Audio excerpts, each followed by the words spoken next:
Good afternoon, ladies and gentlemen. My name is Lubomir and I am the first speaker of the affirmative team. And this is the second speaker of our team, Damian. Today we are going to present to you our plan to significantly fight the climate change. Our team gives one definition, which is we define climate change as the problems with the world's ecological crisis and also the problem with the global warming, and the third problem with the whole pollution of the environment. The problem we're going to look into today is the change in the climate, the results of this change, and the fact that there are no adequate steps taken to fight it. The climate change is mostly caused by the rising emissions of CO2, which are causing the global warming. That's why we point out as a main reason or disease about the problem the lack of actions with a big effect. We give an example, the measures taken from the developed countries to lower the emissions of CO2, which by itself is a good act, however, it is not taken as a precaution. We promote the usage of alternative sources of energy, such as solar energy, wind energy, hydro energy, and also the nuclear energy.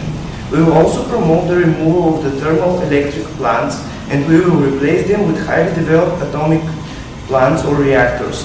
This will be possible by sponsorship from the country's budget.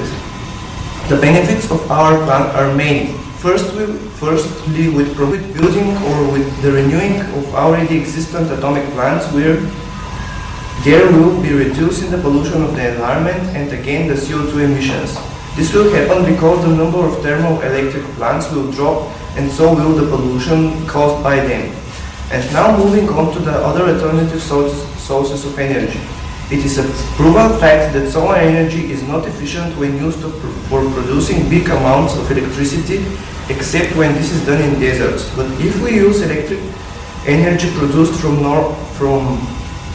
solar panels locally in cities, we will reduce the need of electricity, and thus we will lower the pollution caused by thermoelectric plants. But this will also reduce the pollution that is caused from the production, processing, and transportation of coal and natural gas. Our plan has unquestionable pluses. Our solution to the ecological and climatic problem in front of humanity is the best one, because it will not only reduce the pollution, but it is also economically beneficial, which will help its fast adoption from everybody, governments, corporations, and so on. With the drastic decrease in CO2 emissions and the reduction in the environmental pollution, the problem with the climatic crisis will be solved generally and fast. Also, our plan is easy to follow, and if it is accepted, it will be realized for a short period of time.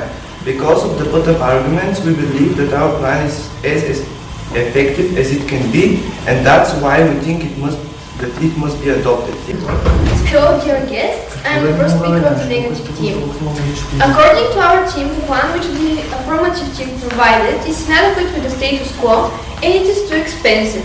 Firstly, second and third generation biofuels are not completely developed. Before we start implementing new infrastructure, we need to develop the more effective types of biofuels. At first, we need to invest money in the developing process, and only after that to come up with a plan which uses biofuels.